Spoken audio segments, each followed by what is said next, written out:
नमस्कार, मैं हूं समृद्ध मिश्रा और आपका बहुत स्वागत है टीवी7 भारत पर। शुरुआत करते हैं हमारे इस खास कार्यक्रम की बुलेटिन की पहली खबर के साथ। उत्तर प्रदेश की राजनीति में विधानसभा चुनाव 2027 से पहले सियासी हलचल काफी ज्यादा तेज हो गई है। दरअसल कांग्रेस ने नए प्रदेश प्रभारी की नियुक्ति के साथ ही चुनावी तैयारियों का बिगुल जो है वो फूंक दिया है। नए प्रभारी राजेंद्र पाल गौतम ने समाजवादी पार्टी को साफ संदेश देते हुए कहा है कि कांग्रेस राष्ट्रीय पार्टी है और किसी भी संभावित गठबंधन में उसे बराबरी का सम्मान मिलना चाहिए। उत्तर प्रदेश कांग्रेस के नए प्रभारी बनाए गए राजेंद्र पाल गौतम ने पद संभालते ही आगामी विधानसभा चुनाव 2027 को लेकर जो है पार्टी की रणनीति साफ तौर पे स्पष्ट कर दी है। उन्होंने कहा है कि कांग्रेस राज्य में संगठन को मजबूत करेगी, जनता के मुद्दों के ऊपर आक्रामक तरीके से जो है वो लड़ाई लड़ेगी और यदि संगठन होता है या यूं कहें कि गठबंधन होता है तो पार्टी को बराबरी का सम्मान मिलना चाहिए। एक विशेष बातचीत में राजेंद्र पाल गौतम ने कहा है कि कांग्रेस देश की सबसे बड़ी राजनीतिक पार्टियों में से एक है और इंडिया गठबंधन का महत्वपूर्ण हिस्सा है। ऐसे में उत्तर प्रदेश में यदि समाजवादी पार्टी के साथ चुनावी गठबंधन होता है तो कांग्रेस को सम्मानजनक भागीदारी जो है वो मिलनी चाहिए। हालांकि उन्होंने ये भी स्पष्ट किया है कि गठबंधन और सीटों के बंटवारे का अंतिम फैसला पार्टी का शीर्ष नेतृत्व करेगा।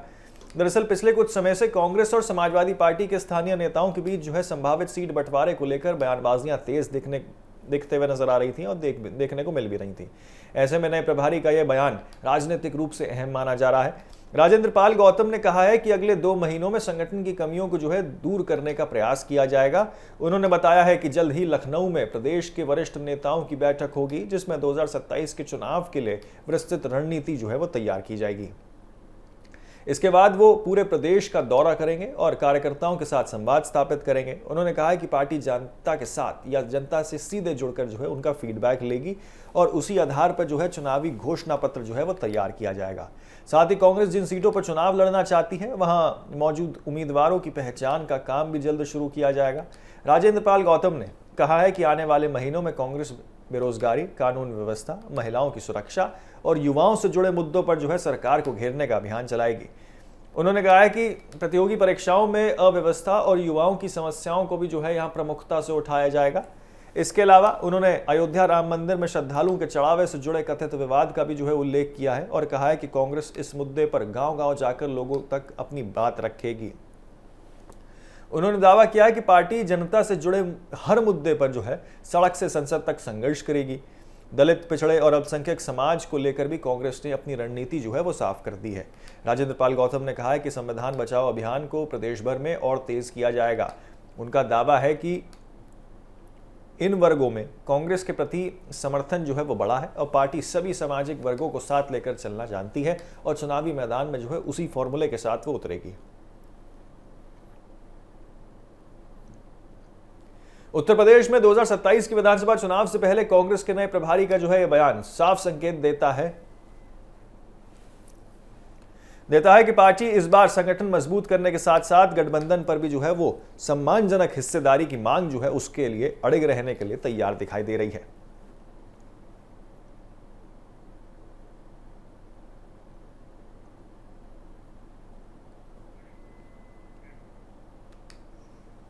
आगे बढ़ते हैं, आपको लेके चलते हैं दिल्ली, क्योंकि दिल्ली के जंतर मंतर पर शिक्षा व्यवस्था और पेपर लीक के मुद्दे पर चल रहा आंदोलन अब नए चरण में जो है वो पहुंच चुका है। सामाजिक कार्यकर्ता सोनम वांगचुक आज से अनिश्चितकालीन भूख हड़ताल पर बैठेंगे। छात्र संगठनों और किसान संगठनों के समर्थन के बाद आंदोलन के और तेज होने के आसार जो है वो दिखते हुए नजर आ रहे हैं। राजधानी दिल्ली के जंतर मंतर पर शिक्षा व्यवस्था में सुधार और पेपर लीक के खिलाफ चल रहे आंदोलन ने अब जो है एक नया मोड़ ले लिया है। सामाजिक कार्यकर्ता सोनम वांगचुक ने रविवार से जो है अनिश्चितकालीन भूख हड़ताल शुरू करने का ऐलान कर दिया है।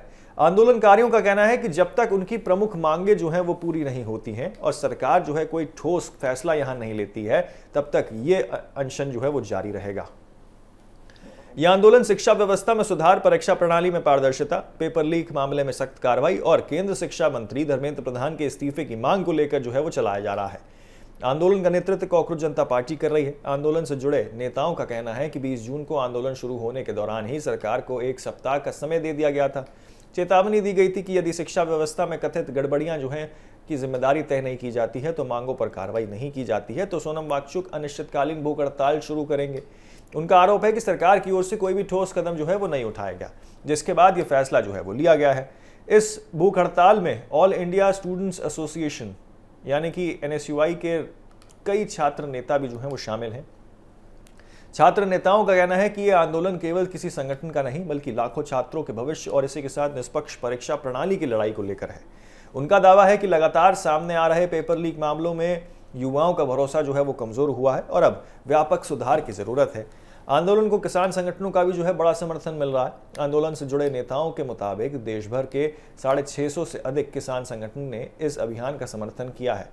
इसी के तहत दिल्ली में एक बड़ी खाप जो है यूं कहें पंचायत आयोजित करने की घोषणा भी की गई है, जिसमें आगे की रणनीति पर जो है चर्चा होने की संभावना फिलहाल जताई जा रही है। आंदोलनकारियों का कहना है कि किसान अपने बच्चों के भविष्य को ध्यान में रखते हुए इस लड़ाई में शामिल हो रहे हैं। आंदोलन की प्रमुख मांगों में केंद्र शिक्षा मंत्री धर्मेंद्र प्रधान के इस्तीफे की बात जो है वो सामने निकल के आ रही है। पेपर लीक मामले के आरोपों की गिरफ्तारी की बात सामने निकल के आ रही है। तो वहीं परीक्षा प्रणाली में पारदर्शिता, शिक्षा व्यवस्था में व्यापक सुधार और छात्रों के भविष्य की सुरक्षा जो है वो इसमें शामिल है। हालांकि इन सभी मांगों पर केंद्र सरकार की ओर से जो है इस खबर के सामने आने के बाद कोई भी आधिकारिक प्रतिक्रिया जो है वो सामने नहीं आई है, लेकिन अब सभी की नजर इस बात पर टिकी है कि सरकार आंदोलनकारियों की मांग पर आखिरकार क्या रुख अपनाती है और जंतर मंतर पर शुरू हुई ये भूख हड़ताल आगे किस दिशा में जो है वो बढ़ते हुए दिखाई देती है।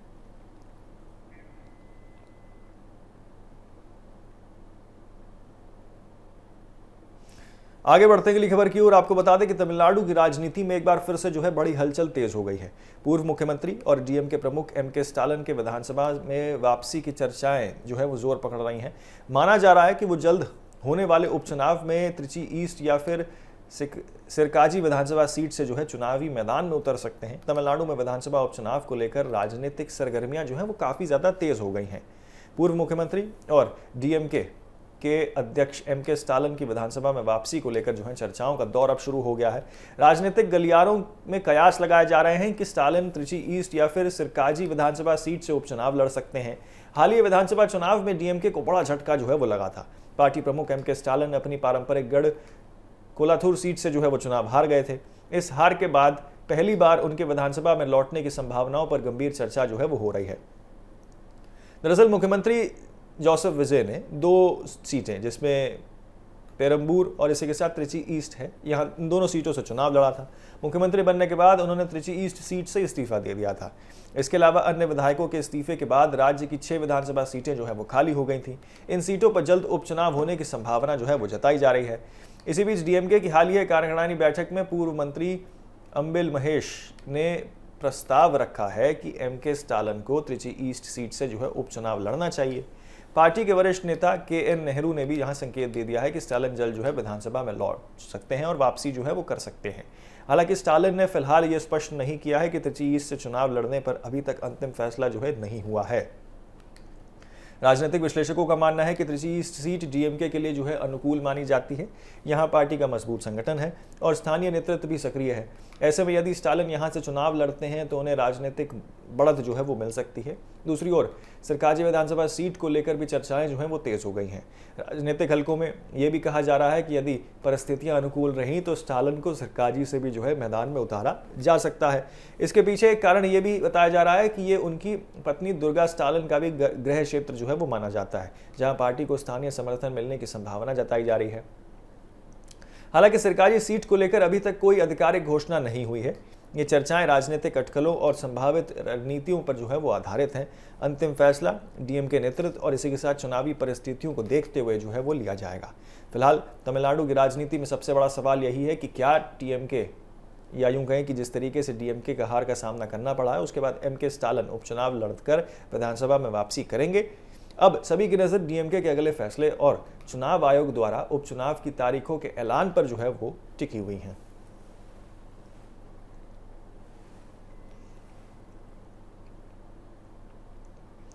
आगे बढ़ते हैं अगली खबर की ओर। आपको बता दें कि लखनऊ में अवैध निर्माण के खिलाफ चल रही कार्रवाई के बीच लखनऊ विकास प्राधिकरण यानी कि एलडीए ने बड़ी राहत देने वाला फैसला जो है लिया है। यदि किसी भवन को सुरक्षा मानकों के उल्लंघन के कारण जो है वो सील किया जाता है तो जरूरी दस्तावेज पूरे होने पर महज 24 से 72 घंटे के भीतर जो है उसकी सील खोली जा सकती है। इसके लिए एलडीए ने विशेष हेल्प डेस्क भी शुरू किया है और इसका ऐलान भी किया है। लखनऊ विकास प्राधिकरण ने शहर के स्कूलों और कोचिंग संस्थानों के लिए नई व्यवस्थाएं लागू की हैं। इंदिरा गांधी प्रतिष्ठान में मार्च सभागार में आयोजित कार्यशाला में एनडीए के अधिकारियों ने अग्नि सुरक्षा, विद्युत सुरक्षा और भवन सुरक्षा से जुड़े नियमों की जानकारी जो है वो साझा की है। साथ ही सील किए गए भवनों को दोबारा खोलने की प्रक्रिया भी स्पष्ट की है। एलडीए सचिव विवेक श्रीवास्तव ने बताया है कि 29 जून को एलडीए के समिति कक्ष में एक विशेष हेल्प डेस्क जो है वो शुरू की जाएगी। यहाँ भवन मालिक या फिर संस्थान संचालन भवन का स्वीकृत नक्शा और सुरक्षा मानकों से जुड़ी सभी दस्तावेज जो है वो जमा कर सील खोलने के लिए यहाँ पर आवेदन जो है वो कर सकते हैं, आवेदन कर सकते हैं। और इसी के साथ आपको बता दें कि यहाँ एलडीए के मुताबिक आवेदन मिलने के बाद मामले की जांच जो है वो प्राथमिकता के आधार पर की जाएगी। यदि भवन सभी सुरक्षा मानकों पर जो है वो खरा उतरता है तो न्यूनतम 24 घंटे और अधिकतम 72 घंटे के भीतर जो है सील हटाने की कार्रवाई जो है वो पूरी की जाएगी। यानी अब संस्थानों को लंबी प्रशासनिक प्रक्रिया का इंतजार जो है वो नहीं करना पड़ेगा। कार्यशाला में अधिकारियों ने स्पष्ट किया है कि सभी आवासीयों और इसी के साथ व्यावसायिक भवनों के लिए जो है अग्नि सुरक्षा मानकों का जो है पालन करना बहुत ज़्यादा अनिवार्य हो जाता है। इसके लिए नोटरी से जो है सत्यापन शपथ पत्र भी देना अनिवार्य हो जाता है। यदि किसी भवन में नियमों का उल्लंघन पाया गया है तो उसके खिलाफ जो है यह नियमानुसार कार्रवाई जारी रहेगी। अधिकारियों ने भवन संचालकों को निर्देश दिए हैं कि सभी भवनों में आपातकालीन यहाँ पर निकाय मार्ग जो है पूरी तरीके से खुले रखे जाएं और वहाँ किसी प्रकार का अवरोध जो है वो ना हो, यानी कि कोई भी जो है बाधा ना हो। और इमरजेंसी एग्जिट्स पर जो है फोकस करने की बात यहाँ पर एलडीए करता हुआ दिखाई दे रहा है। अग्निमिशन उपकरण उचित स्थान पर लगाए जाएं और उनकी नियमित जांच भी जो है वो कराई जाए ताकि किसी आपात स्थिति में जान माल का नुकसान रोका जा सके। बैठक के दौरान कई कोचिंग संस्थानों ने शिकायत की है कि संस्थानों में सभी सुरक्षा मानक पूरे होने के बावजूद भवनों को सील जो है वो कर दिया गया है। यही वजह शायद है कि संचालकों ने कहा है कि वो किराए के भवन में जो है संस्था चला रहे हैं, इसलिए निर्माण संबंधी की जितने भी नियम हैं या कमियां हैं उनकी जिम्मेदारी भवन मालिक की होनी चाहिए।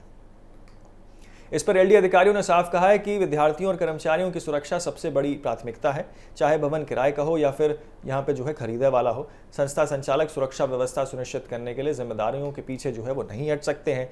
संस्थान संचालक ने पहले भी जो है आवश्यक सुरक्षा मानकों का पालन करना अनिवार्य होगा, ये बात कही गई है। कार्यशाला में एलडीए, अग्नि मिशन विभाग और शिक्षा मिशन के साथ साथ विद्युत शिक्षा विभाग और जिला प्रशासन के वरिष्ठ अधिकारी जो है वो मौजूद रहे। अधिकारियों ने आपको बता दें कि साफ तौर पे यहाँ कहा है कि भविष्य में भी सुरक्षा मानकों के पालन को लेकर जो है जागरूकता अभियान जारी रहेगा ताकि शहर के स्कूलों और कोचिंग संस्थानों में किसी भी तरह की दुर्घटनाओं की संभावनाओं को जो है वो कम किया जा सके या फिर रोका जा सके। तो फिलहाल के लिए एक बहुत छोटे से ब्रेक के लिए रुक रहे हैं, लेकिन खबरों का सिलसिला जो है वो लगातार जारी है। आप कहीं न जाएं, बने रहें सिर्फ TV7 भारत पर।